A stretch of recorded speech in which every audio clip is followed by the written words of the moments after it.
পৃথিবীর বুকে আমার নবীর উপরে আল্লাহ পাক কোরআনুল কারীম নাজিল করেছেন, যেই কোরআনের মতো একটি কিতাব অন্য কোন নবীকে আল্লাহ দান করেন নাই।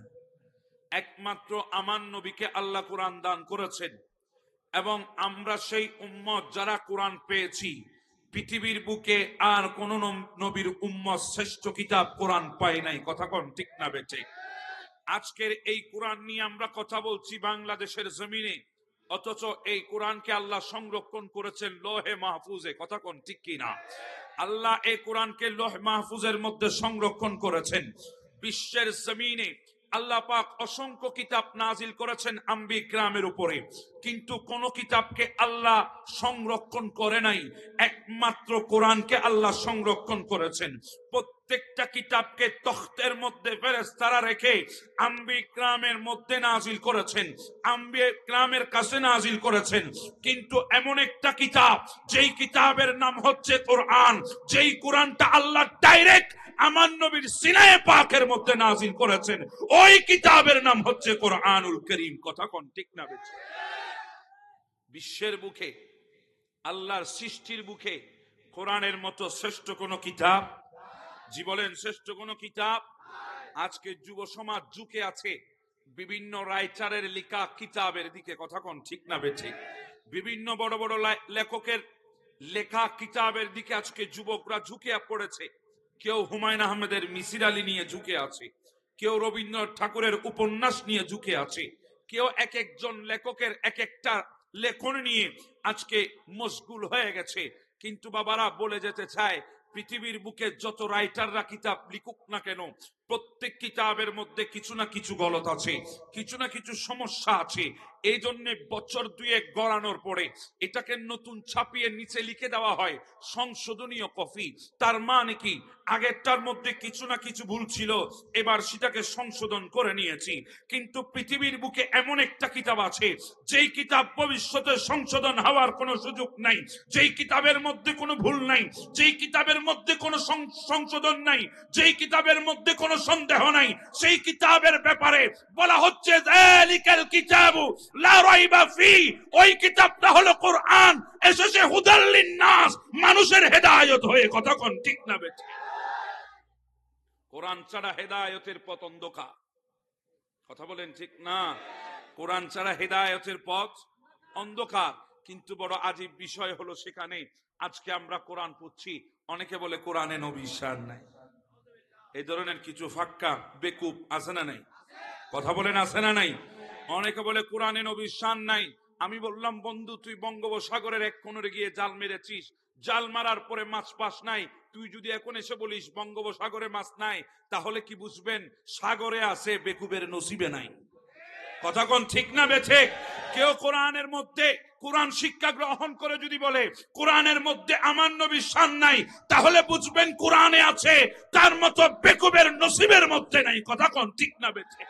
পৃথিবীর বুকে হাজারো রাইটার কিতাব লিখেছে একটা সাবজেক্টের উপর, দুইটা সাবজেক্টের উপর, তিনটা সাবজেক্টের উপর, কেউ 5টা, কেউ 10টা সাবজেক্টের উপর। কিন্তু আমার আল্লাহ বলে তিবিয়ানাল লিকুল্লি শাই, পৃথিবীর বুকে এমন কোন সাবজেক্ট নাই যে সাবজেক্ট নিয়ে আমি আল্লাহ কোরআনে আলোচনা করি নাই। যেটার জন্য ডুব দিবি সেটাই নিয়ে উঠবি, কিন্তু নবীর প্রেম অন্তরে লাগবে। কথা কোন ঠিক না?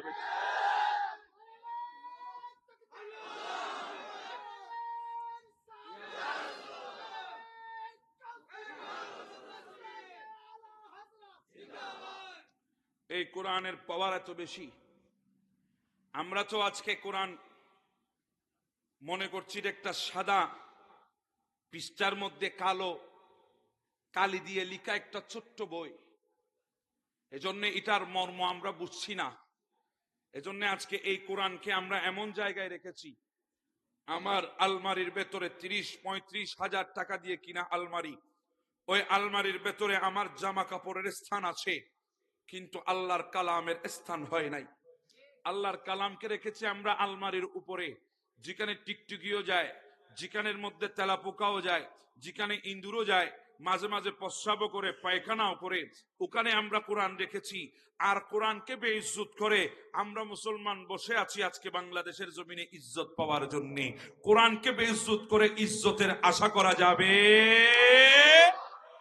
আজকে যদি গোটা বাংলাদেশ নয়, গোটা বিশ্বের মুসলমান গুলা যদি আল্লাহর কালাম কোরআনকে যদি হাতের মধ্যে নিত, কোরআনকে যদি সিনার মধ্যে তাবিজ বানিয়ে রাখতো, তাহলে আজকে বিশ্বের মসনদে মুসলমানের পতাকায় পতপত করে উঠতো। কারণ মুসলমানের শক্তি পারমাণবিক বোমার মধ্যে নয়, মুসলমানের শক্তি কোন ধরনের অস্ত্রের উপরে নয়। আমার নবীর সাহাবীরা বদরের ময়দানে অস্ত্রের উপর বর্ষা করে নাই, আল্লাহর কালাম এবং নবীর সুন্নাহর উপরে বর্ষা ছিল। কথা কোন ঠিক না?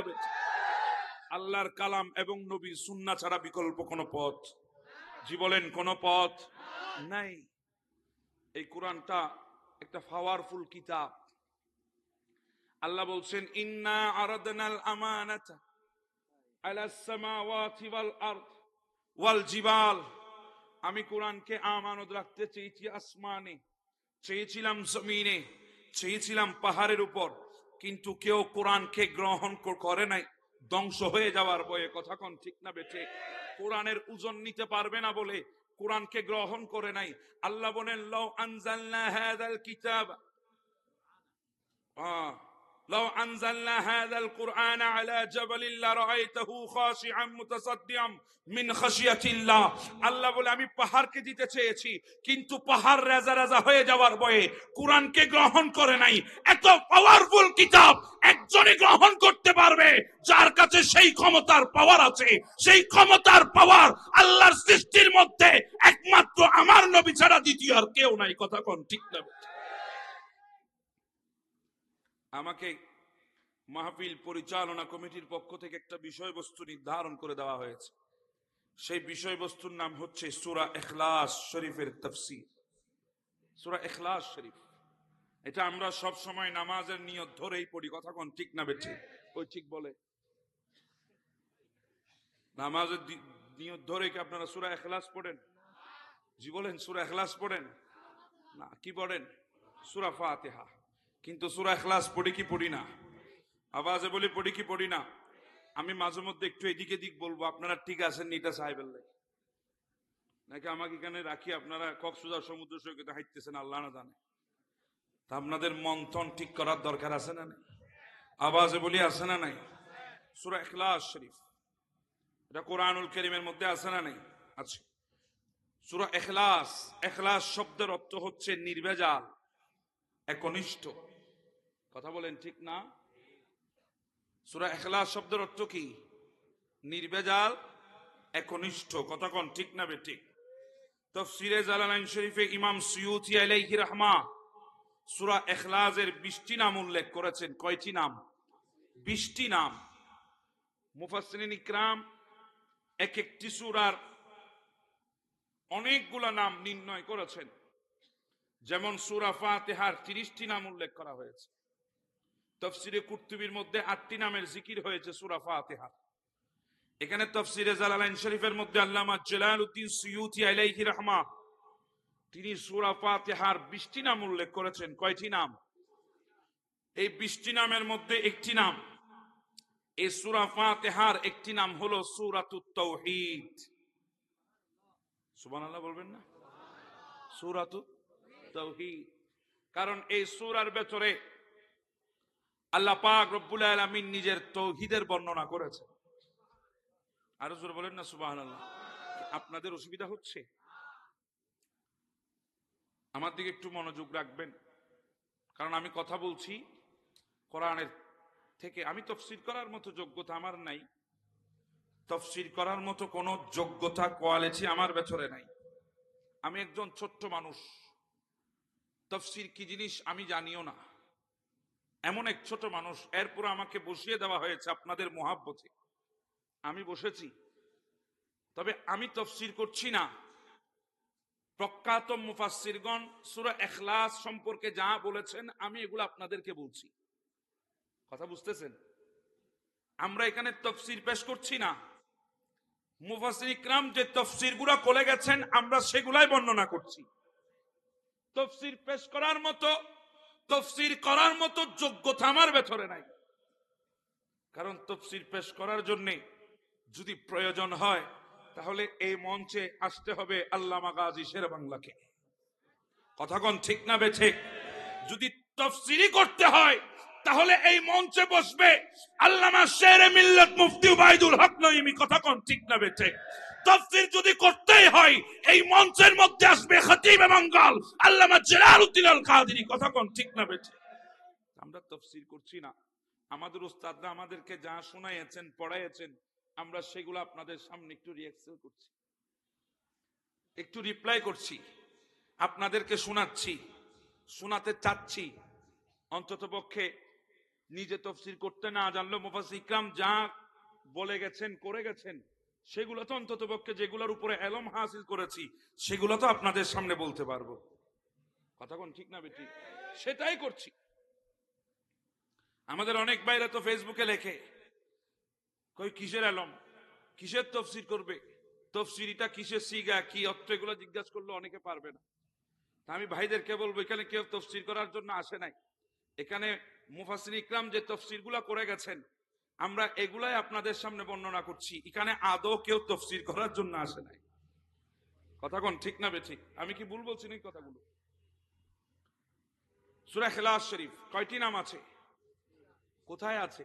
তাফসীরে জালালাইন শরীফের মধ্যে ইমাম জালালউদ্দিন সুয়ুতী 20টি নাম উল্লেখ করেছেন। তন্মধ্যে একটি নাম হচ্ছে সূরাতুত তাওহীদ। একটি নাম কি? সূরাতুত তাওহীদ। সূরা ইখলাস শরীফ, এই সূরার অর্থ হচ্ছে একনিষ্ঠতা। অর্থ কি? আমরা অনেকে বলি না আমরা ইখলাসের সহিত কাজটা করছি, অর্থাৎ একনিষ্ঠতার সহিত কাজটা আঞ্জাম দিচ্ছি। তুমি ইখলাস নিয়ে কাজটা করো, আমরা বলি কি বলি না? এছাড়া না মাথাতে ব্যাগুন জমি গেইন না হন ঠান্ডায়, এরকম আমরা বলি কি বলি না? বলি। তো ইখলাস শব্দের অর্থ হচ্ছে একনিষ্ঠতা, নির্বেজাল, খাঁটি, কোনো বেজাল নাই। কোরআনুল কারীম এটা কয় পারা? জি বলেন না, কয় পারা?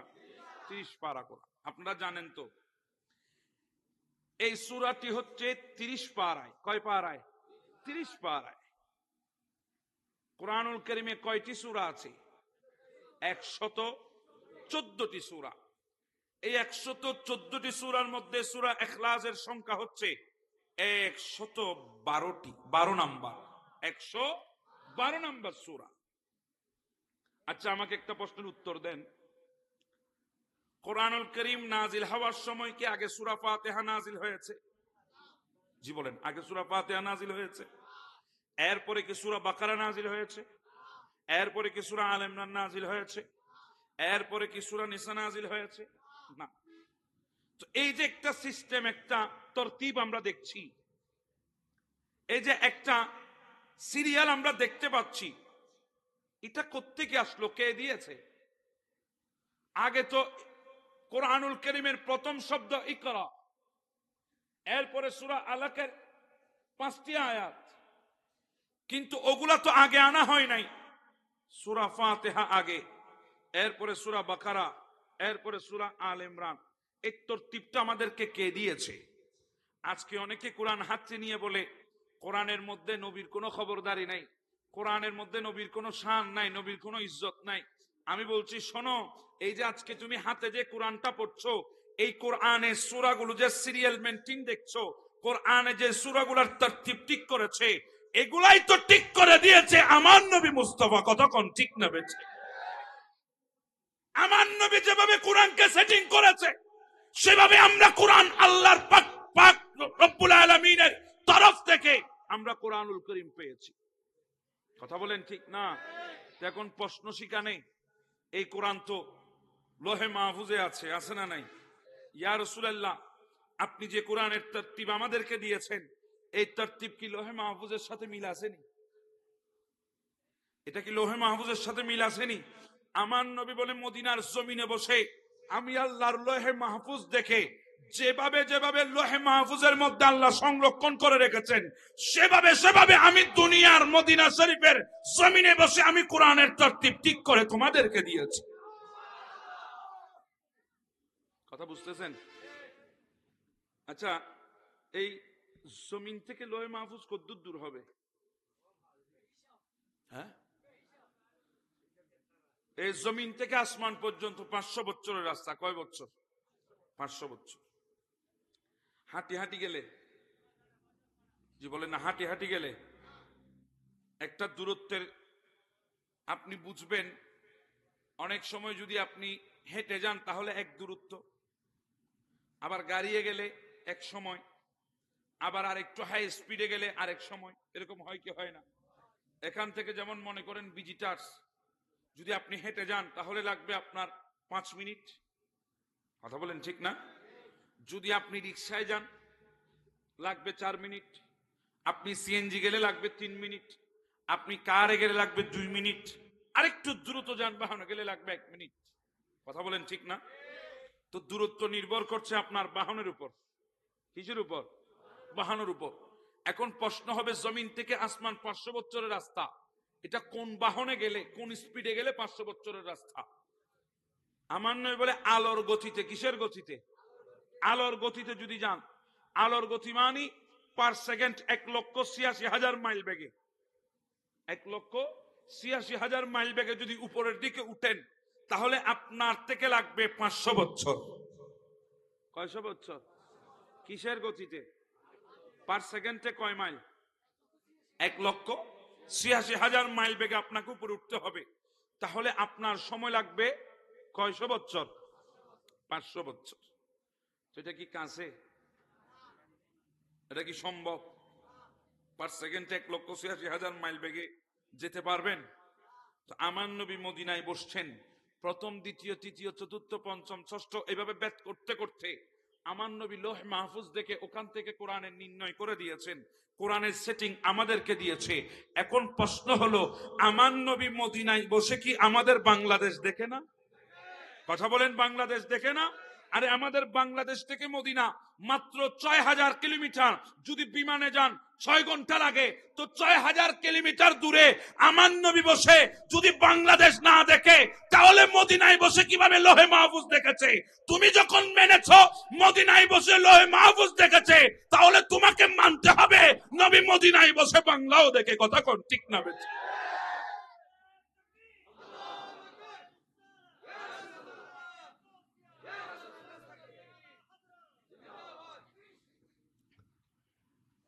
সূরা ইখলাস, এটা কয় নাম্বার সূরা? মাশাআল্লাহ, আপনাদের মনে আছে। কয় নাম্বার সূরা? 112 নাম্বার সূরা। এতে আয়াত আছে 4টি। কয়টি আয়াত? 4টি। বাক্য আছে, শব্দ আছে 15টি। কয়টি বাক্য? কয়টি? 15টি। অক্ষর হচ্ছে 47টি। অক্ষর কয়টি? 47টি। এই সূরার শানে নজরুল সম্পর্কে এসেছে, হযরতে উবাই ইবনে কাব রাদিয়াল্লাহু তাআলা বলেন, মক্কার মুশরিকগণ আমার নবীর দরবারে আসলেন। এসে আমার নবীকে বলছে, আপনি যার ইবাদত করছেন ওনার বংশ পরিচয় কি? উনি কার সন্তান, কিংবা ওনার সন্তান কে কে, ওনার বংশীয় পরিচয়টা কি আমাদের কাছে তুলে ধরে।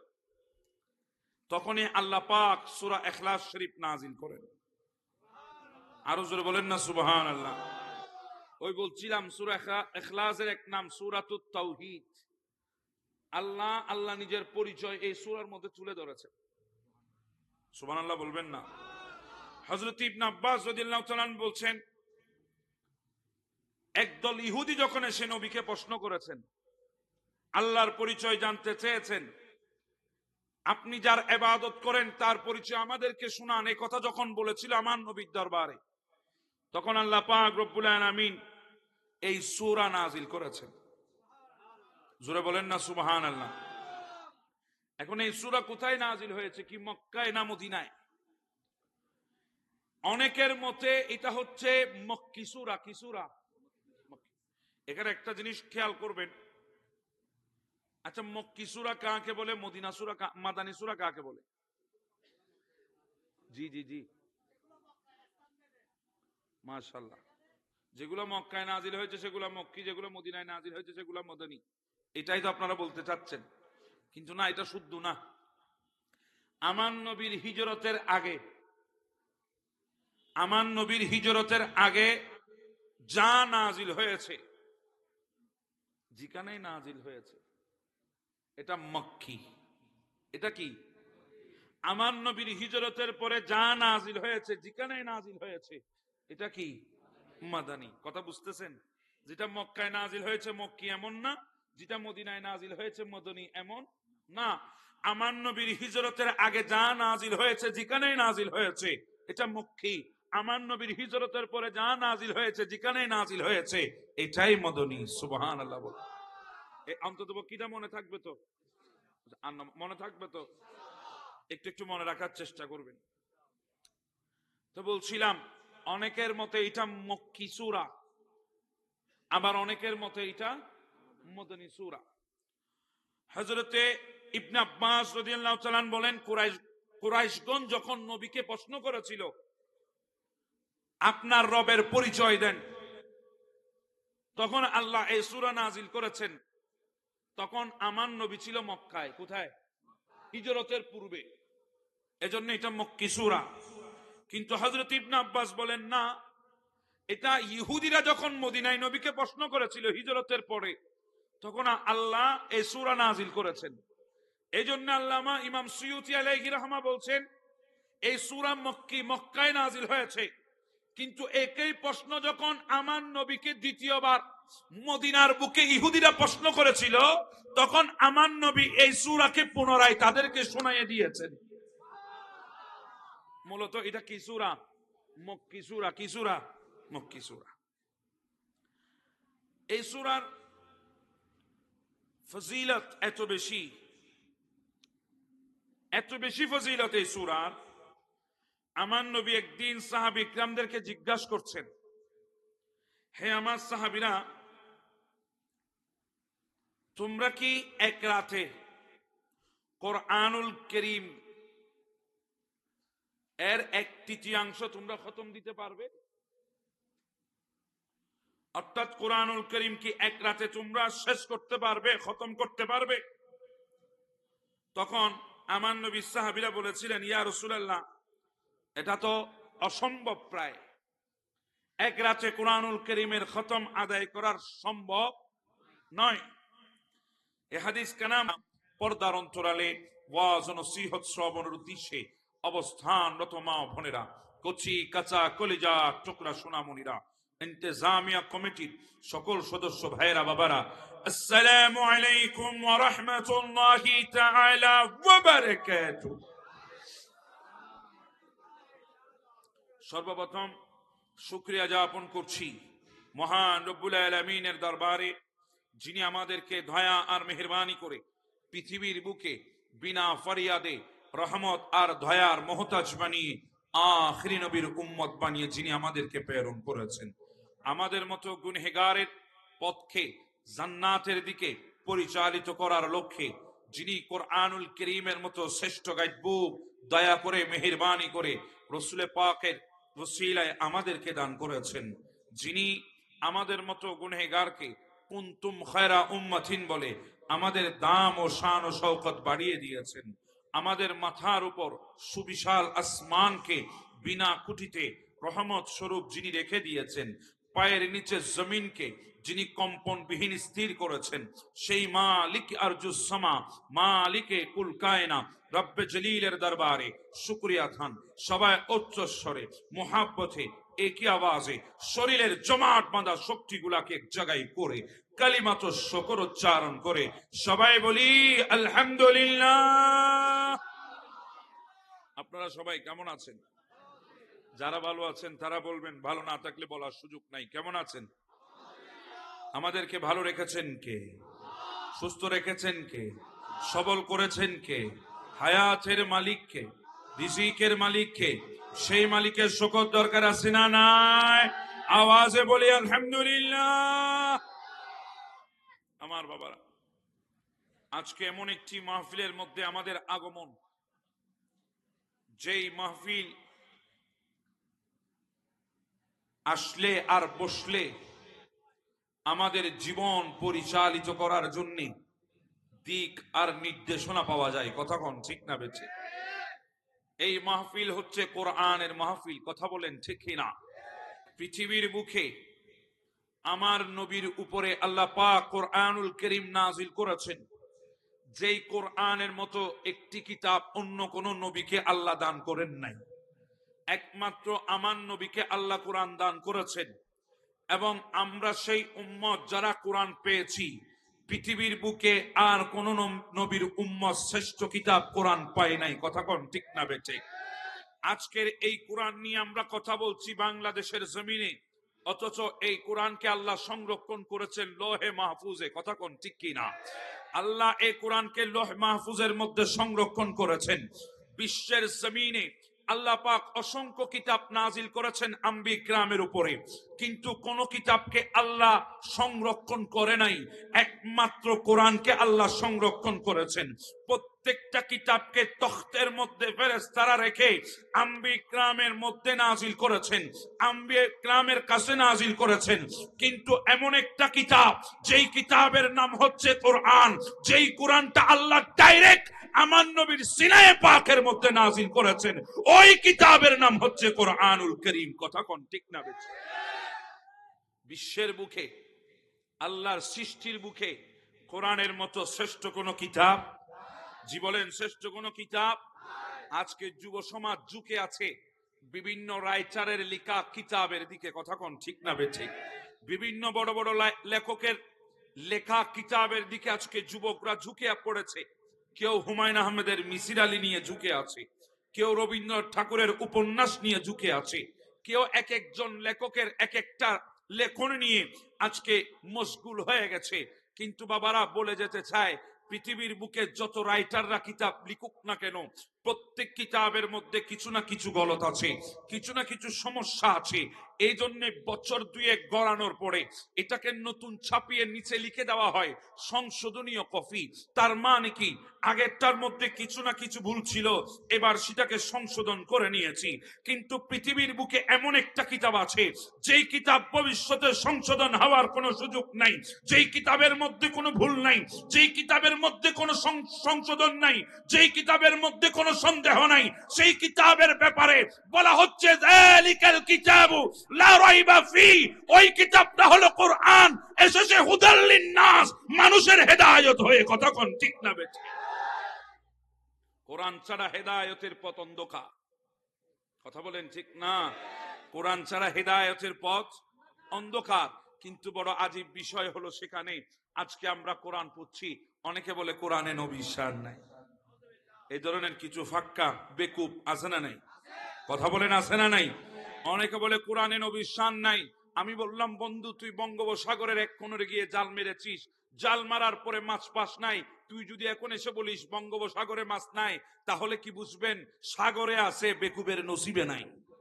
কথা কোন ঠিক না বেঠিক? কেউ কোরআনের মধ্যে কোরআন শিক্ষা গ্রহণ করে যদি বলে কোরআনের মধ্যে আমার নবীর শান নাই, তাহলে বুঝবেন কোরআনে আছে, তার মতো বেকুবের নসিবের মধ্যে নাই। কথা কোন ঠিক না বেঠিক? পৃথিবীর বুকে হাজারো রাইটার কিতাব লিখেছে একটা সাবজেক্টের উপর, দুইটা সাবজেক্টের উপর, তিনটা সাবজেক্টের উপর, কেউ পাঁচটা, কেউ 10টা সাবজেক্টের উপর। কিন্তু আমার আল্লাহ বলে তিবিয়ানাল লিকুল্লি শাই, পৃথিবীর বুকে এমন কোন সাবজেক্ট নাই যে সাবজেক্ট নিয়ে আমি আল্লাহ কোরআনে আলোচনা করি নাই। যেটার জন্য ডুব দিবি সেটাই নিয়ে উঠবি, কিন্তু নবীর প্রেম অন্তরে লাগবে। কথা কোন ঠিক না?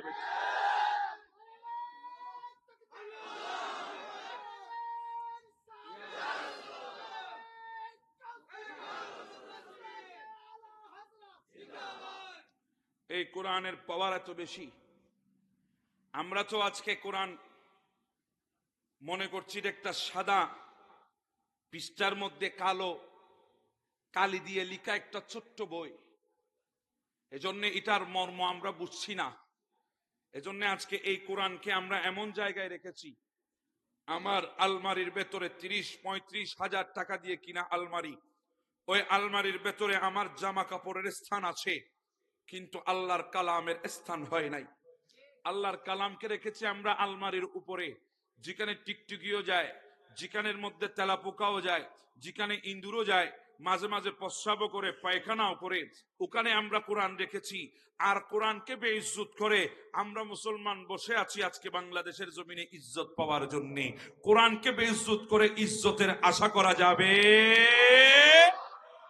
আজকে যদি গোটা বাংলাদেশ নয়, গোটা বিশ্বের মুসলমানগুলো যদি আল্লাহর কালাম কোরআনকে যদি হাতের মধ্যে নিত, কোরআনকে যদি সিনার মধ্যে তাবিজ বানিয়ে রাখতো, তাহলে আজকে বিশ্বের মসনদে মুসলমানের পতাকায় পতপত করে উঠত।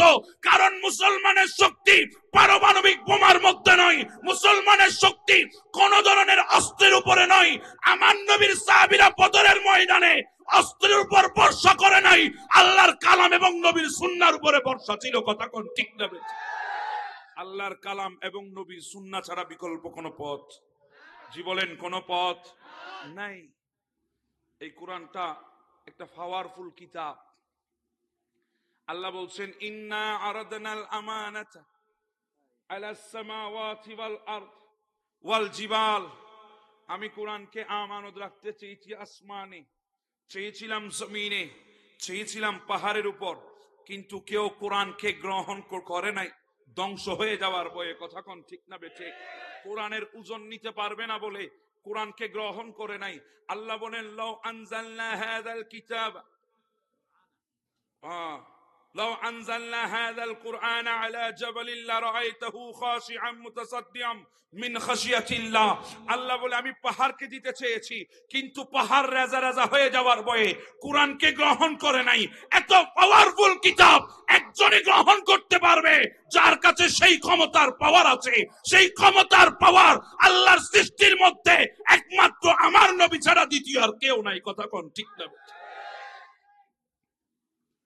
আমাকে মাহফিল পরিচালনা কমিটির পক্ষ থেকে একটা বিষয়বস্তু নির্ধারণ করে দেওয়া হয়েছে।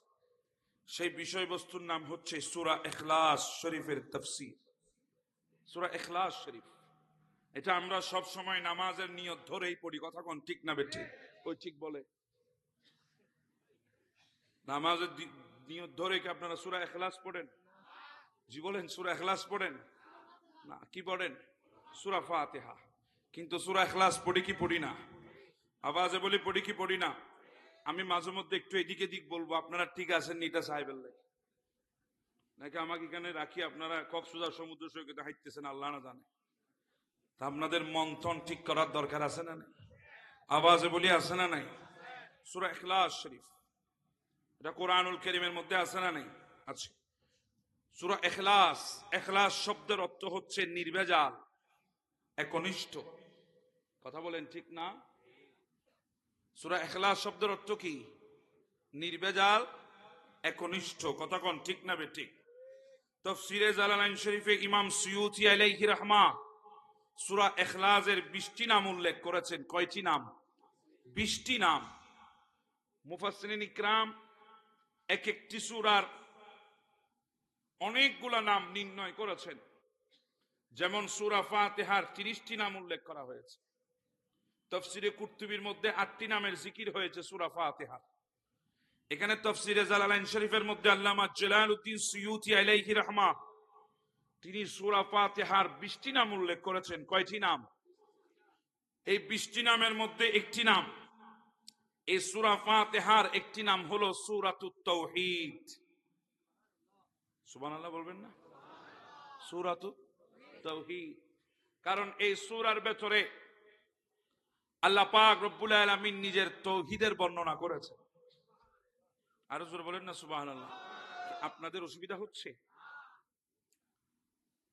আমার দিকে একটু মনোযোগ রাখবেন, কারণ আমি কথা বলছি কোরআনের থেকে। আমি তাফসীর করার মতো যোগ্যতা আমার নাই, তাফসীর করার মতো কোনো যোগ্যতা কোয়ালিটি আমার ভেতরে নাই।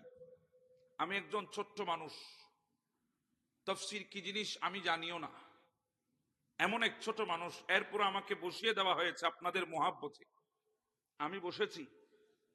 তবে আমি তাফসীর করছি না। প্রখ্যাত মুফাসসিরগণ সূরা ইখলাস সম্পর্কে যা বলেছেন আমি এগুলো আপনাদেরকে বলছি। কথা বুঝতেছেন? আমরা এখানে তাফসীর পেশ করছি না। মুফাসসির ইকরাম যে তাফসীরগুলো করে গেছেন আমরা সেগুলাই বর্ণনা করছি। তাফসীর পেশ করার মতো তাফসীর করার মতো যোগ্যতা আমার ভেতরে নাই। কারণ তাফসীর পেশ করার জন্য যদি প্রয়োজন হয় তাহলে এই মঞ্চে আসতে হবে আল্লামা গাজী শেরেবাংলাকে। কথা কোন ঠিক না বেঠিক? যদি তাফসীরই করতে হয় তাহলে এই মঞ্চে বসবে আল্লামা শেরে মিল্লাত মুফতি উবাইদুল হক নঈমী। কথা কোন ঠিক না বেঠিক? তাফসীর যদি করতেই হয় এই মঞ্চের মধ্যে আসবে খতিবে মঙ্গল আল্লামা জালালউদ্দিন আল কাদেরী। কথা কোন ঠিক না বেঠিক? আমরা তাফসীর করছি না, আমাদের উস্তাদরা আমাদেরকে যা শোনাইয়েছেন পড়াইয়েছেন আমরা সেগুলো আপনাদের সামনে একটু রিয়াকশন করছি, একটু রিপ্লাই করছি, আপনাদেরকে শোনাচ্ছি, শোনাতে চাচ্ছি।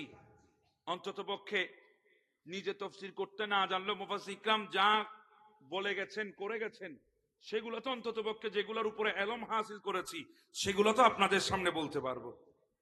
কথা কোন ঠিক না বেটি? সেটাই করছি।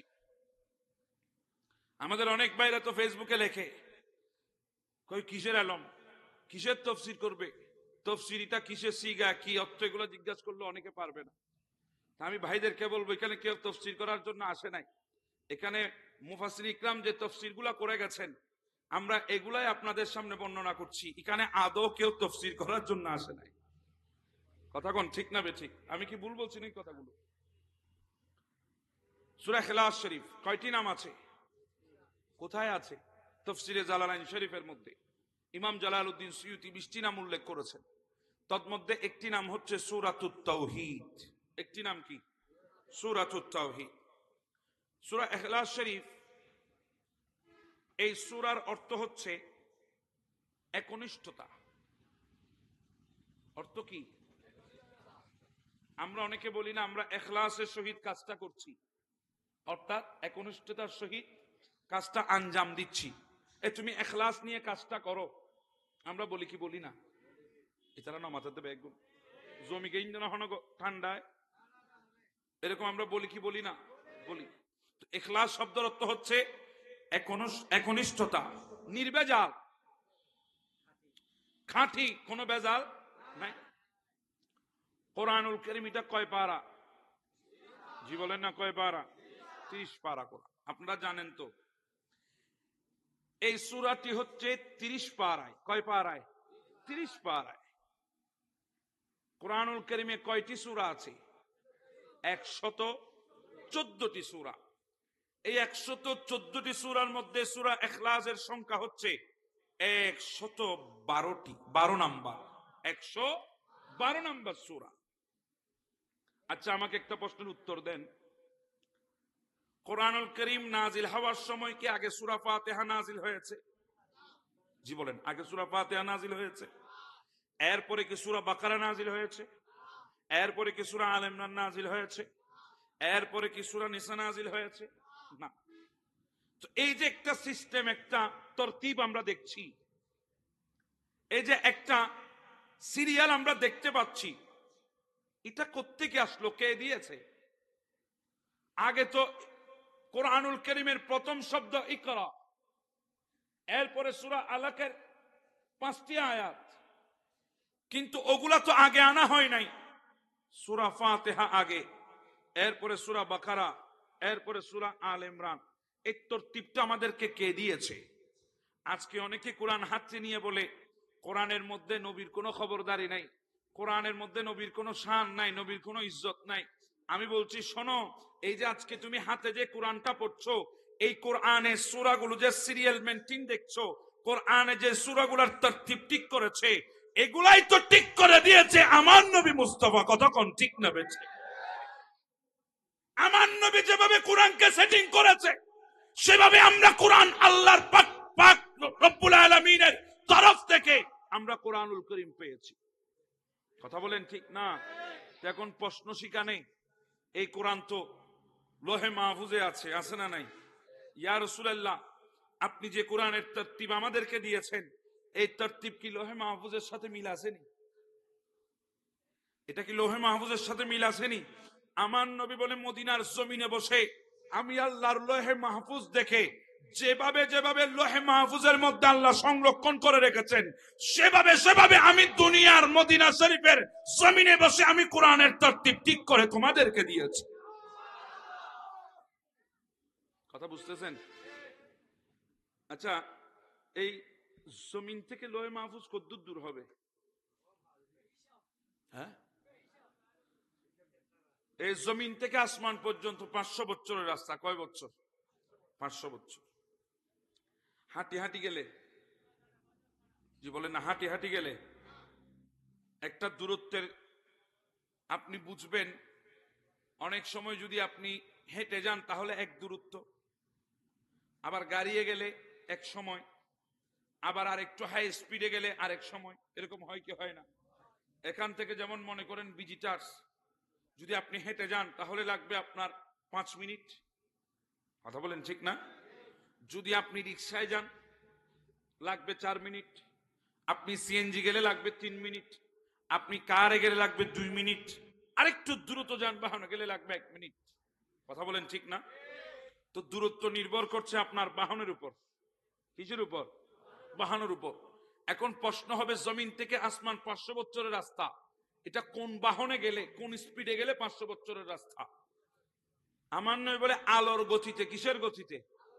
আলোর গতিতে যদি যান, আলোর গতি মানি পার সেকেন্ড 1,86,000 মাইল বেগে।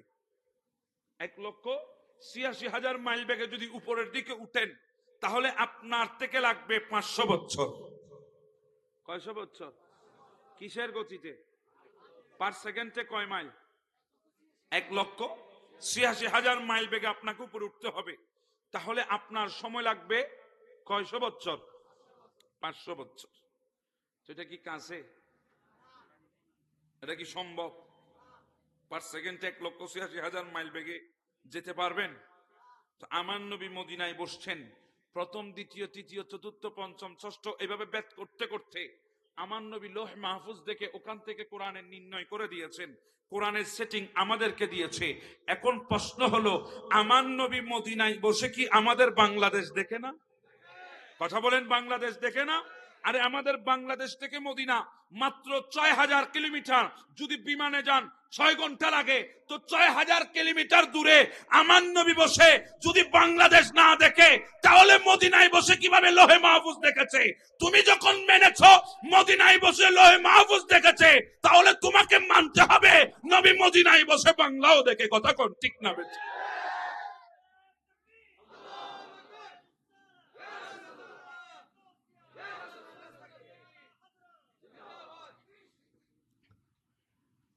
সূরা ইখলাস, এটা কয় নাম্বার সূরা? মাশাআল্লাহ, আপনাদের মনে আছে। কয় নাম্বার সূরা? 112 নাম্বার সূরা। এতে আয়াত আছে 4টি। কয়টি আয়াত? 4টি। বাক্য আছে, শব্দ আছে 15টি। কয়টি বাক্য? কয়টি? 15টি। অক্ষর হচ্ছে 47টি। অক্ষর কয়টি? 47টি। এই সূরার শানে নজরুল সম্পর্কে এসেছে, হযরতে উবাই ইবনে কাব রাদিয়াল্লাহু তাআলা বলেন, মক্কার মুশরিকগণ আমার নবীর দরবারে আসলেন। এসে আমার নবীকে বলছে, আপনি যার ইবাদত করছেন ওনার বংশ পরিচয় কি?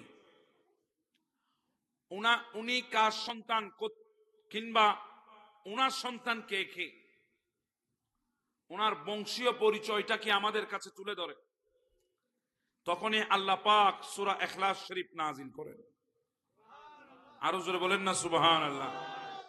ওই বলছিলাম সূরা ইখলাসের এক নাম সূরাতুত তাওহীদ। আল্লাহ নিজের পরিচয় এই সূরার মধ্যে তুলে ধরেছেন। সুবহানাল্লাহ বলবেন না? হযরত ইবনে আব্বাস রাদিয়াল্লাহু তাআলা বলছেন,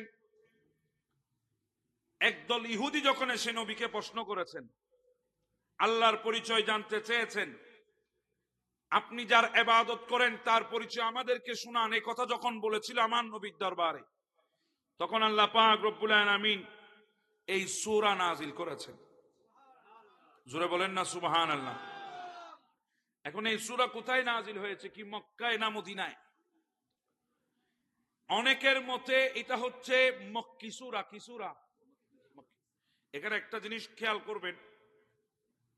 আচ্ছা, মক্কি সূরা কাকে বলে? মদিনা সূরা, মাদানী সূরা কাকে বলে? জি জি জি, মাশাআল্লাহ। যেগুলো মক্কায় নাজিল হয়েছে সেগুলো মক্কি, যেগুলো মদিনায় নাজিল হয়েছে সেগুলো মদনী। এটাই তো আপনারা বলতে চাচ্ছেন, কিন্তু না, এটা শুদ্ধ না। আমার নবীর হিজরতের আগে, আমার নবীর হিজরতের আগে যা নাজিল হয়েছে, যেখানে নাজিল হয়েছে, এটা মক্কি। এটা কি? আমার নবীর হিজরতের পরে যা নাজিল হয়েছে, যেখানে নাজিল হয়েছে, এটা কি? মাদানী। কথা বুঝতেছেন? যেটা মক্কায় নাজিল হয়েছে মক্কি এমন না, যেটা মদিনায় নাজিল হয়েছে মদনী এমন না। আমার নবীর হিজরতের আগে যা নাজিল হয়েছে, যেখানে নাজিল হয়েছে, এটা মক্কি। আমার নবীর হিজরতের পরে যা নাজিল হয়েছে, যেখানে নাজিল হয়েছে, এটাই মদনী। সুবহানাল্লাহ বল। অন্তত কিটা মনে থাকবে তো? মনে থাকবে তো? একটু একটু মনে রাখার চেষ্টা করবেন। তো বলছিলাম, অনেকের মতে এটা মক্কি সূরা, আবার অনেকের মতে এটা মদনী সূরা। হযরতে ইবনে আব্বাস রাদিয়াল্লাহু তাআলা বলেন, কুরাইশগণ যখন নবীকে প্রশ্ন করেছিল, আপনার রবের পরিচয় দেন, তখন আল্লাহ এই সূরা নাজিল করেছেন। তখন আমার নবী ছিল মক্কায়। কোথায়? হিজরতের পূর্বে। এজন্য এটা মক্কি সূরা। কিন্তু হযরত ইবনে আব্বাস বলেন না, এটা ইহুদিরা যখন মদিনায় নবীকে প্রশ্ন করেছিল হিজরতের পরে, তখন আল্লাহ এই সূরা নাজিল করেছেন। এই জন্য আল্লামা ইমাম সুয়ুতি আলাইহি রাহমা বলছেন, এই সূরা মক্কায় নাজিল হয়েছে, কিন্তু একই প্রশ্ন যখন আমার নবীকে দ্বিতীয়বার মদিনার বুকে ইহুদিরা প্রশ্ন করেছিল, তখন আমার নবী এই সূরাকে পুনরায় তাদেরকে শোনাইয়ে দিয়েছেন। মূলত এটা কি সূরা? মক্কি সূরা। কি সূরা? মক্কি সূরা। এই সূরার ফজিলত এত বেশি, এত বেশি ফজিলত এই সূরার। আমার নবী একদিন সাহাবী ইকরামদেরকে জিজ্ঞাসা করছেন, হে আমার সাহাবীরা, তোমরা কি এক রাতে কোরআনুল কারীম এর 1/3 তোমরা খতম দিতে পারবে? অর্থাৎ কোরআনুল কারীম কি এক রাতে তোমরা শেষ করতে পারবে, খতম করতে পারবে? তখন আমার নবী সাহাবীরা বলেছিলেন, ইয়া রাসূলুল্লাহ, এটা তো অসম্ভব, প্রায় এক রাতে কোরআনুল কারীমের খতম আদায় করার সম্ভব নয়। এ হাদিস কানাম পর্দার অন্তরালে ওয়াজ ও নসিহত শ্রবণের উদ্দেশ্যে অবস্থানরত মা বোনেরা, কচি কাঁচা কলিজা টুকরা সোনামণিরা, ইন্তেজামিয়া কমিটির সকল সদস্য ভাইরা বাবারা, আসসালামু আলাইকুম ওয়া রাহমাতুল্লাহি তাআলা ওয়া বারাকাতুহু। সর্বপ্রথম শুকরিয়া জ্ঞাপন করছি মহান রব্বুল আলামিনের দরবারে, যিনি আমাদেরকে দয়া আর মেহেরবানি করে পৃথিবীর বুকে বিনা ফরিয়াদে রহমত আর দয়ার মহতাজ বানিয়ে আখিরি নবীর উম্মত বানিয়ে যিনি আমাদেরকে প্রেরণ করেছেন। আমাদের মতো গুনহেগারের পথকে জান্নাতের দিকে পরিচালিত করার লক্ষ্যে যিনি কোরআনুল কারীমের মতো শ্রেষ্ঠ গাইডবুক দয়া করে মেহেরবানি করে রাসূল পাকের ওসিলায় আমাদেরকে দান করেছেন, যিনি আমাদের মতো গুনহেগারকে কুনতুম খায়রা উম্মাতিন বলে আমাদের দাম ও শান ও শওকত বাড়িয়ে দিয়েছেন, আমাদের মাথার উপর সুবিশাল আসমানকে বিনা কুটিতে রহমত স্বরূপ যিনি রেখে দিয়েছেন, পায়ের নিচে জমিনকে যিনি কম্পনবিহীন স্থির করেছেন, সেই মালিক আরজুস-সামা, মালিকে কুল কায়না রব্বে জলিলের দরবারে শুকরিয়া খান। সবাই উচ্চ স্বরে মুহাব্বতে একই আওয়াজে শরীরের জমাট বাঁধা শক্তিগুলাকে এক জায়গায় করে কালিমাত শুকর উচ্চারণ করে সবাই বলি আলহামদুলিল্লাহ।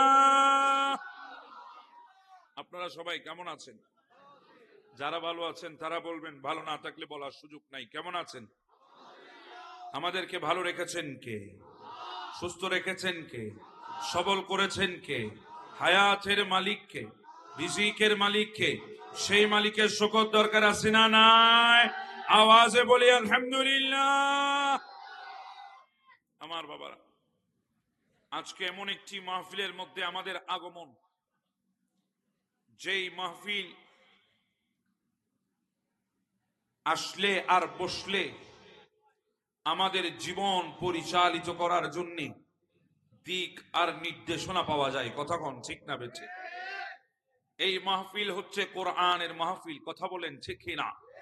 পৃথিবীর বুকে আমার নবীর উপরে আল্লাহ পাক কোরআনুল কারীম নাজিল করেছেন, যেই কোরআনের মতো একটি কিতাব অন্য কোন নবীকে আল্লাহ দান করেন নাই। একমাত্র আমার নবীকে আল্লাহ কোরআন দান করেছেন, এবং আমরা সেই উম্মত যারা কোরআন পেয়েছি, পৃথিবীর বুকে আর কোন নবীর উম্মত শ্রেষ্ঠ কিতাব কোরআন পায় নাই। কথা কোন ঠিক না বেঠে? আজকের এই কোরআন নিয়ে আমরা কথা বলছি বাংলাদেশের জমিনে, অথচ এই কোরআনকে আল্লাহ সংরক্ষণ করেছেন লোহে মাহফুজে। কথা কোন ঠিক কিনা? আল্লাহ এই কোরআনকে লোহে মাহফুজের মধ্যে সংরক্ষণ করেছেন। বিশ্বের জমিনে আল্লাহ পাক অসংখ্য কিতাব নাজিল করেছেন আম্বি গ্রামের উপরে, কিন্তু কোন কিতাবকে আল্লাহ সংরক্ষণ করে নাই। একমাত্র কোরআনকে আল্লাহ সংরক্ষণ করেছেন। প্রত্যেকটা কিতাবকে তখতের মধ্যে ফেরেশতারা রেখে আম্বি গ্রামের মধ্যে নাজিল করেছেন, আম্বি গ্রামের কাছে নাজিল করেছেন। কিন্তু এমন একটা কিতাব, যেই কিতাবের নাম হচ্ছে কোরআন, যেই কোরআনটা আল্লাহ ডাইরেক্ট আমার নবীর সিনায়ে পাকের মধ্যে নাজিল করেছেন, ওই কিতাবের নাম হচ্ছে কোরআনুল কারীম। কথা কোন ঠিক না বেঠে? বিশ্বের বুকে, আল্লাহর সৃষ্টির বুকে কোরআনের মতো শ্রেষ্ঠ কোন কিতাব, জি বলেন, শ্রেষ্ঠ কোন কিতাব? আজকে যুব সমাজ ঝুঁকে আছে বিভিন্ন রাইটারের লেখা কিতাবের দিকে। কথা কোন ঠিক না বেঠে? বিভিন্ন বড় বড় লেখকের লেখা কিতাবের দিকে আজকে যুবকরা ঝুঁকে পড়েছে। কেউ হুমায়ুন আহমেদের মিসির আলী নিয়ে ঝুঁকে আছে, কেউ রবীন্দ্রনাথ ঠাকুরের উপন্যাস নিয়ে ঝুঁকে আছে, কেউ এক একজন লেখকের এক একটা লেখন নিয়ে আজকে মশগুল হয়ে গেছে। কিন্তু বাবারা বলে যেতে চায়, পৃথিবীর বুকে যত রাইটাররা কিতাব লিখুক না কেন, প্রত্যেক কিতাবের মধ্যে কিছু না কিছু গলত আছে, কিছু না কিছু সমস্যা আছে। এই জন্য বছর দুয়েক গড়ানোর পরে এটাকে নতুন ছাপিয়ে নিচে লিখে দেওয়া হয় সংশোধনীয় কপি। তার মানে কি, আগেরটার মধ্যে কিছু না কিছু ভুল ছিল, এবার সেটাকে সংশোধন করে নিয়েছি। কিন্তু পৃথিবীর বুকে এমন একটা কিতাব আছে, যেই কিতাব ভবিষ্যতে সংশোধন হওয়ার কোনো সুযোগ নাই, যেই কিতাবের মধ্যে কোনো ভুল নাই, যেই কিতাবের মধ্যে কোনো সংশোধন নাই, যেই কিতাবের মধ্যে কোনো সন্দেহ নাই, সেই কিতাবের ব্যাপারে বলা হচ্ছে যালিকাল কিতাবু লা রাইবা ফি। ওই কিতাবটা হলো কোরআন, এসেছে হুদাল লিন-নাস, মানুষের হেদায়েত হয়ে। কথা কোন ঠিক না বেঠে? কোরআন ছাড়া হেদায়েতের পথ অন্ধকার। কথা বলেন ঠিক না? কোরআন ছাড়া হেদায়েতের পথ অন্ধকার। কিন্তু বড় আজীব বিষয় হলো, সেখানে আজকে আমরা কোরআন পড়ছি, অনেকে বলে কোরআনে নবীর শান নাই। এই ধরনের কিছু ফাক্কা বেকুব আছে না নাই? কথা বলেন আছে না নাই? অনেকে বলে কোরআনে নবীর শান নাই। আমি বললাম, বন্ধু, তুই বঙ্গোপসাগরের এক কোণে গিয়ে জাল মেরেছিস, জাল মারার পরে মাছ পাস নাই। তুই যদি এখন এসে বলিস বঙ্গোপসাগরে মাছ নাই, তাহলে কি বুঝবেন সাগরে আছে, বেকুবের নসিবে নাই। কথা কোন ঠিক না বেঠে?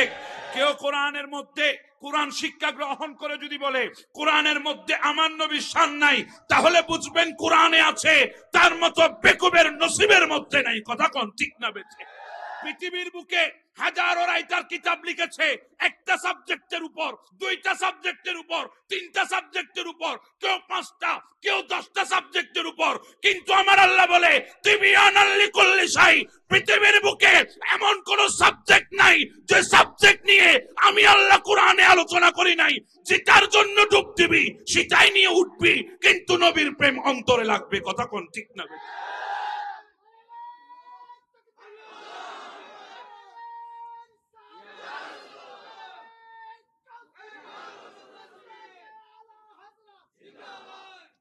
এই কোরআনের পাওয়ার এত বেশি।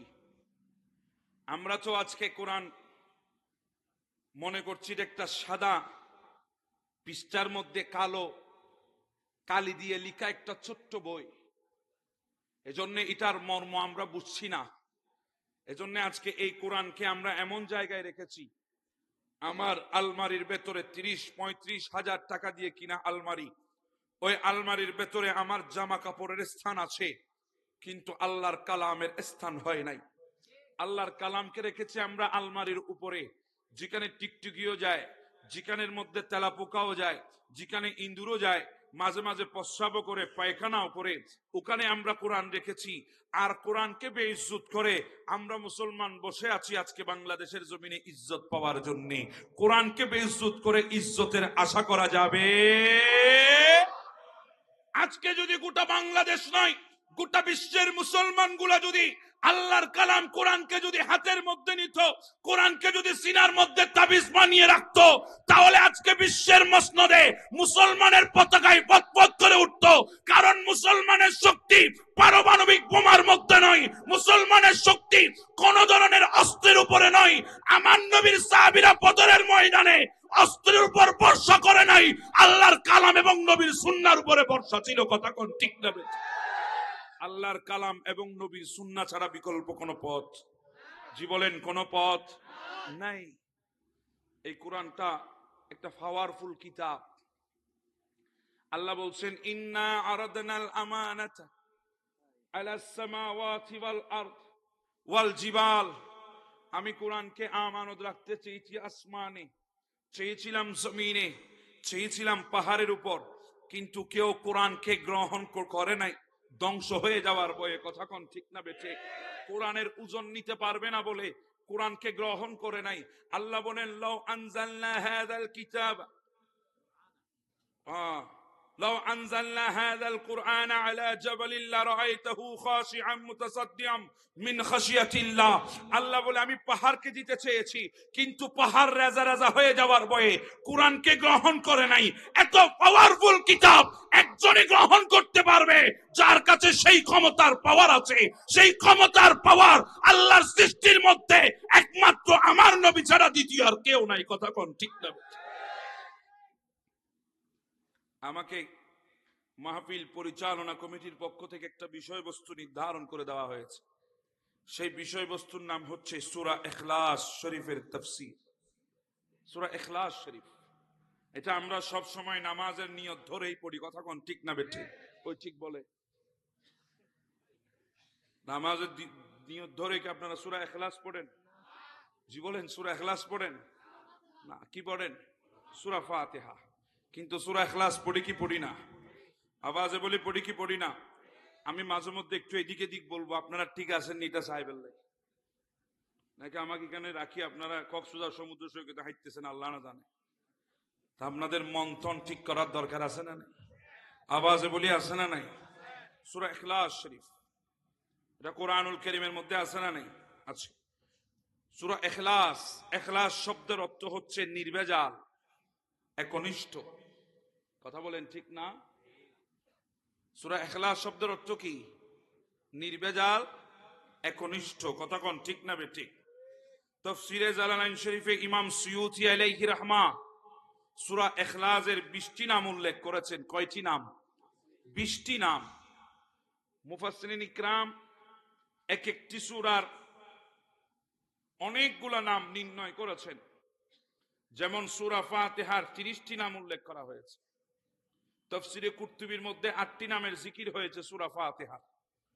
এখানে তাফসীরে জালালাইন শরীফের মধ্যে আল্লামা জালালউদ্দিন সুয়ুতী আলাইহি রাহমা তিনি সূরা ফাতিহার 20টি নাম উল্লেখ করেছেন। কয়টি নাম? এই 20টি নামের মধ্যে একটি নাম, এই সূরা ফাতিহার একটি নাম হলো সূরাতুত তাওহীদ। সুবহানাল্লাহ বলবেন না? সূরাতুত তাওহীদ। কারণ এই সূরার ভেতরে আল্লাহ পাক রব্বুল আলামিন নিজের তাওহীদের বর্ণনা করেছেন। আরো জোরে বলেন না সুবহানাল্লাহ। আপনাদের অসুবিধা হচ্ছে? আমার দিকে একটু মনোযোগ রাখবেন, কারণ আমি কথা বলছি কোরআনের থেকে। আমি তাফসীর করার মতো যোগ্যতা আমার নাই, তাফসীর করার মতো কোনো যোগ্যতা কোয়ালিটি আমার ভেতরে নাই। আমি একজন ছোট্ট মানুষ, তাফসীর কি জিনিস আমি জানিও না, এমন এক ছোট মানুষ। এরপর আমাকে বসিয়ে দেওয়া হয়েছে আপনাদের মোহাব্বতে, আমি বসেছি। তবে আমি তাফসীর করছি না। প্রখ্যাত মুফাসসিরগণ সূরা ইখলাস সম্পর্কে যা বলেছেন আমি এগুলো আপনাদেরকে বলছি। কথা বুঝতেছেন? আমরা এখানে তাফসীর পেশ করছি না। মুফাসসির ইকরাম যে তাফসীরগুলো করে গেছেন আমরা সেগুলাই বর্ণনা করছি। তফসির পেশ করার মতো, তফসির করার মতো যোগ্যতা আমার ভেতরে নাই। কারণ তফসির পেশ করার জন্য যদি প্রয়োজন হয় তাহলে এই মঞ্চে আসতে হবে আল্লামা গাজী শেরেবাংলাকে। কথা কোন ঠিক না বেঠিক? যদি তফসিরই করতে হয় তাহলে এই মঞ্চে বসবে আল্লামা শেরে মিল্লাত মুফতি উবাইদুল হক নঈমী। কথা কোন ঠিক না বেঠিক? তফসির যদি করতেই হয় এই মঞ্চের মধ্যে আসবে খতিবে বাঙ্গাল আল্লামা জালালউদ্দিন আল কাদেরী। কথা কোন ঠিক না বেঠিক? আমরা তফসির করছি না, আমাদের উস্তাদরা আমাদেরকে যা শোনাইয়েছেন পড়াইয়েছেন আমরা সেগুলো আপনাদের সামনে একটু রিয়াকশন করছি, একটু রিপ্লাই করছি, আপনাদেরকে শোনাচ্ছি, শোনাতে চাচ্ছি। অন্তত পক্ষে নিজে তফসির করতে না জানলেও মুফাসসির ইকরাম যা বলে গেছেন করে গেছেন সেগুলো তো অন্তত পক্ষে যেগুলোর উপরে এলম হাসিল করেছি সেগুলো তো আপনাদের সামনে বলতে পারবো। কথা কোন ঠিক না বেঠিক? সেটাই করছি। আমাদের অনেক ভাইরা তো ফেসবুকে লেখে, কই কিসের এলম, কিসের তফসির করবে, তফসিরিটা কিসের সিগা কি অর্থ, এগুলো জিজ্ঞাসা করলে অনেকে পারবে না। আমি ভাইদেরকে বলবো এখানে কেউ তফসির করার জন্য আসে নাই। এখানে মুফাসসির ইকরাম যে তফসিরগুলো করে গেছেন আমরা এগুলাই আপনাদের সামনে বর্ণনা করছি। এখানে আদৌ কেউ তফসির করার জন্য আসে নাই। কথা কোন ঠিক না বেঠিক? আমি কি ভুল বলছি না কথাগুলো? সূরা ইখলাস শরীফ কয়টি নাম আছে? কোথায় আছে? তফসিরে জালালাইন শরীফের মধ্যে ইমাম জালালউদ্দিন সুয়ুতী 20টি নাম উল্লেখ করেছেন। তন্মধ্যে একটি নাম হচ্ছে সূরাতুত তাওহীদ। একটি নাম কি? সূরাতুত তাওহীদ। সূরা ইখলাস শরীফ, এই সূরার অর্থ হচ্ছে একনিষ্ঠতা। অর্থ কি? আমরা অনেকে বলি না আমরা ইখলাসের সহিত কাজটা করছি, অর্থাৎ একনিষ্ঠতার সহিত কাজটা আঞ্জাম দিচ্ছি। তুমি ইখলাস নিয়ে কাজটা করো, আমরা বলি কি বলি না? এছাড়া না মাথাতে ব্যাগ জমি গেইন না হন ঠান্ডায়, এরকম আমরা বলি কি বলি না? বলি। ইখলাস শব্দের অর্থ হচ্ছে একনিষ্ঠতা, নির্বেজাল, খাঁটি, কোনো বেজাল নাই। কোরআনুল কারীম এটা কয় পারা? জি বলেন না, কয় পারা? 30 পারা কোরআন। আপনারা জানেন তো এই সূরাটি হচ্ছে 30 পারায়। কয় পারায়? 30 পারায়। কোরআনুল কারীমে কয়টি সূরা আছে? 114টি সূরা। এই 114টি সূরার মধ্যে সূরা ইখলাসের সংখ্যা হচ্ছে 112টি, 12 নাম্বার। 112 নাম্বার সূরা। আচ্ছা আমাকে একটা প্রশ্নের উত্তর দেন, কোরআনুল কারীম নাজিল হওয়ার সময় কি আগে সূরা ফাতিহা নাজিল হয়েছে? জি বলেন, আগে সূরা ফাতিহা নাজিল হয়েছে? এরপরে কি সূরা বাকারা নাজিল হয়েছে? এরপরে কি সূরা আলে ইমরান নাজিল হয়েছে? এরপরে কি সূরা নিসা নাজিল হয়েছে? না। তো এই যে একটা সিস্টেম, একটা তরতিব আমরা দেখছি, এই যে একটা সিরিয়াল আমরা দেখতে পাচ্ছি, এটা কোত্থেকে আসলো? কে দিয়েছে? আগে তো কোরআনুল কারীমের প্রথম শব্দ ইকরা, এরপরে সূরা আলাকের 5টি আয়াত, কিন্তু ওগুলা তো আগে আনা হয় নাই। সূরা ফাতিহা আগে, এরপরে সূরা বাকারা, এরপরে সূরা আলে ইমরান। এই তরতিবটা আমাদেরকে কে দিয়েছে? আজকে অনেকে কোরআন হাতে নিয়ে বলে কোরআনের মধ্যে নবীর কোনো খবরদারি নাই, কোরআনের মধ্যে নবীর কোনো শান নাই, নবীর কোনো ইজ্জত নাই। আমি বলছি শোনো, এই যে আজকে তুমি হাতে যে কোরআনটা পড়ছো, এই কোরআনের সূরাগুলো যে সিরিয়াল মেইনটেইন দেখছো, কোরআনে যে সূরাগুলোর তরতিব ঠিক করেছে, এগুলাই তো ঠিক করে দিয়েছে আমার নবী মুস্তাফা। কতক্ষণ ঠিক না বেছে? আমার নবী যেভাবে কোরআনকে সেটিং করেছে সেভাবে আমরা কোরআন আল্লাহর পাক রব্বুল আলামিনের তরফ থেকে আমরা কোরআনুল কারীম পেয়েছি। কথা বলেন ঠিক না? এখন প্রশ্ন সেখানে, এই কোরআন তো লোহে মাহফুজে আছে, আছে না নাই? ইয়া রাসূলুল্লাহ, আপনি যে কোরআনের তরতিব আমাদেরকে দিয়েছেন, এই তরতিব কি লোহে মাহফুজের সাথে মিল আসেনি? এটা কি লোহে মাহফুজের সাথে মিল আসেনি? আমার নবী বলে মদিনার জমিনে বসে আমি আল্লাহর লোহে মাহফুজ দেখে যেভাবে যেভাবে লোহে মাহফুজের মধ্যে আল্লাহ সংরক্ষণ করে রেখেছেন, সেভাবে সেভাবে আমি দুনিয়ার মদিনা শরীফের জমিনে বসে আমি কোরআনের তরতিব ঠিক করে তোমাদেরকে দিয়েছি। কথা বুঝতেছেন?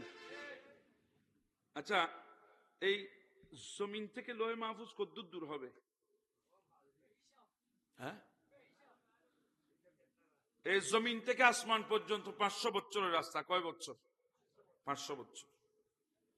হাঁটি হাঁটি গেলে, জি বলেন না, হাঁটি হাঁটি গেলে একটা দূরত্বের আপনি বুঝবেন। অনেক সময় যদি আপনি হেঁটে যান তাহলে এক দূরত্ব, আবার গাড়িয়ে গেলে এক সময়, আবার আর একটু হাই স্পিডে গেলে আরেক সময়। এরকম হয় কি হয় না? এখান থেকে যেমন মনে করেন ভিজিটার্স, যদি আপনি হেঁটে যান তাহলে লাগবে আপনার 5 মিনিট। কথা বলেন ঠিক না? যদি আপনি রিক্সায় যান লাগবে 4 মিনিট, আপনি সিএনজি গেলে লাগবে 3 মিনিট, আপনি কারে গেলে লাগবে 2 মিনিট, আরেকটু দ্রুত যানবাহনে গেলে লাগবে 1 মিনিট। কথা বলেন ঠিক না? তো দূরত্ব নির্ভর করছে আপনার বাহনের উপর। কিসের উপর? বাহনের উপর। এখন প্রশ্ন হবে, জমিন থেকে আসমান 500 বছরের রাস্তা, এটা কোন বাহনে গেলে, কোন স্পিডে গেলে 500 বছরের রাস্তা? আমার নয় বলে আলোর গতিতে। কিসের গতিতে? আলোর গতিতে যদি যান, আলোর গতি মানি পার সেকেন্ড 1,86,000 মাইল বেগে। 1,86,000 মাইল বেগে যদি উপরের দিকে উঠেন তাহলে আপনার থেকে লাগবে 500 বছর। কয়শো বছর? কিসের গতিতে? পার সেকেন্ডে কয় মাইল? 1,86,000 মাইল বেগে আপনাকে উপরে উঠতে হবে। তাহলে আপনার সময় লাগবে কয়শো বছর? 500 বছর। এটা কি কাছে? এটা কি সম্ভব? পার সেকেন্ডে 1,86,000 মাইল বেগে যেতে পারবেন? তো আমার নবী মদিনায় বসছেন, প্রথম, দ্বিতীয়, তৃতীয়, চতুর্থ, পঞ্চম, ষষ্ঠ, এভাবে ব্যাট করতে করতে আমার নবী লোহ মাহফুজ দেখে ওখান থেকে কোরআনের নির্ণয় করে দিয়েছেন, কোরআনের সেটিং আমাদেরকে দিয়েছে। এখন প্রশ্ন হলো, আমার নবী মদিনায় বসে কি আমাদের বাংলাদেশ দেখে না? কথা বলেন, বাংলাদেশ দেখে না? আরে আমাদের বাংলাদেশ থেকে মদিনা মাত্র 6,000 কিলোমিটার। যদি বিমানে যান 6 ঘন্টা লাগে। তো 6,000 কিলোমিটার দূরে আমার নবী বসে যদি বাংলাদেশ না দেখে, তাহলে মদিনায় বসে কিভাবে লোহে মাহফুজ দেখেছে? তুমি যখন মেনেছো মদিনায় বসে লোহে মাহফুজ দেখেছে, তাহলে তোমাকে মানতে হবে নবী মদিনায় বসে বাংলাও দেখে। কথা কোন ঠিক না বেঠিক?